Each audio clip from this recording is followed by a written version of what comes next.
Apple can read your iMessages, Belkin has buggy baby monitors, and world leaders are pissed off at Obama. All that and more this time on ThreatWire.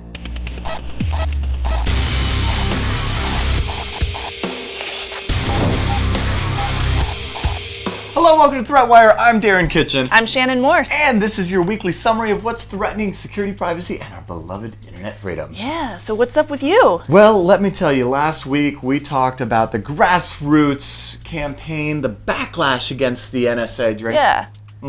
Drink. Such as the viral videos, the NSA video. And actually, this is actually more about the government backlash. Because this week, the story is all about, hey, it's not just us that are pissed off. Monday, the French paper Le Monde revealed allegations about tangible evidence that the NSA intercepted the communications of French citizens on a mass scale, noting that there were some 70 million recordings, including SMSs, of French citizen telephone data by the NSA for a period of just 30 days. Now, both the US and the French presidents have had it out on the phone Monday. Have you ever spoken to an angry Frenchman? You can only imagine. The White House made a statement to The Guardian saying, quote, "The two presidents agree that we should continue to discuss the issue in diplomatic channels." So more on that in a second, because it's not just France who's pissed off. No, the German paper Der Spiegel reported this week that the German government believes that their own Chancellor, Angela Merkel's cell phone may have been monitored by the NSA. Now, both the US President and the German Chancellor spoke on the phone Wednesday, where Obama assured Merkel that the US is not monitoring and will not monitor her phone. Of course, no comment on past actions. Now, the usual closer cooperation and reviewing the way we gather intelligence statements were made. So I wonder, when will this review happen, given the nature of the affair, the world affair, with this discussion, as the French president points out, happened in a diplomatic channel? Now, it seems previously when such opportunities presented itself, such things didn't occur. Take, for instance, President Obama and Russian President Putin discussing in September, for example. Well, in that case, it wasn't Snowden on the agenda, it was actually Syria. Then earlier this month, Obama canceled his trip to Foreman, Indonesia, where he would have otherwise been able to speak to Putin due to US budget crisis. Now, don't expect the two of these two world leaders to even talk anytime soon, too, because a Kremlin official just made a statement saying that that opportunity for this year is not going to happen for purely scheduling reasons.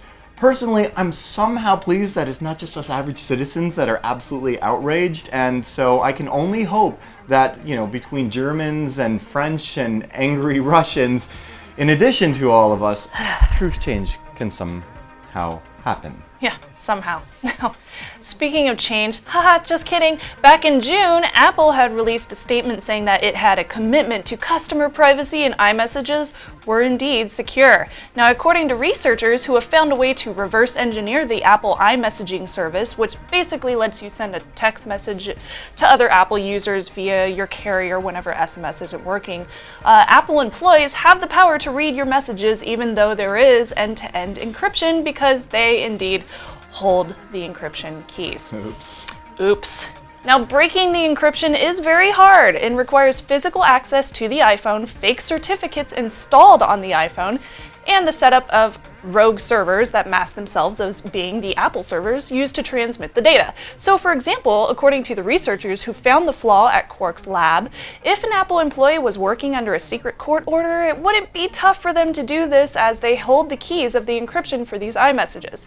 Now, Trudy Miller, a spokesperson for Apple, says the research discussed theoretical vulnerabilities that would require Apple to re-engineer the iMessage system to exploit it, and Apple has no plans or intentions to do so. Now, you can protect yourself on OS X with an app the researchers created called IMITM Protect.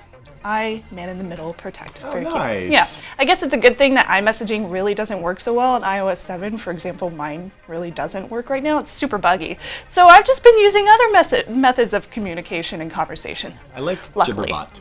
Gibberbot, yeah, there you go. It goes over Tor. So this revelation also comes even more interesting when we discover that When Apple's Contacts app syncs with Gmail, which it actually does, it is not synced via HTTPS encryption. Fail. Yay! So this means all of their contacts addresses are sent via plain text between Apple and Google servers. So according to Ashkin Soltani, the researcher who studied this vulnerability, it could probably be fixed with just a few lines of code, but it's just kind of been sitting there for a few years. You mean one letter, HTTP?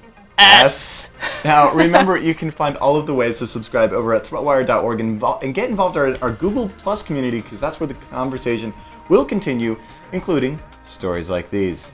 So former Vice President Dick Cheney has made a big change to the way his implanted defibrillator works near his heart. He turned off wireless administration so that a hacker could not be able to administer a fatal shock from nearby.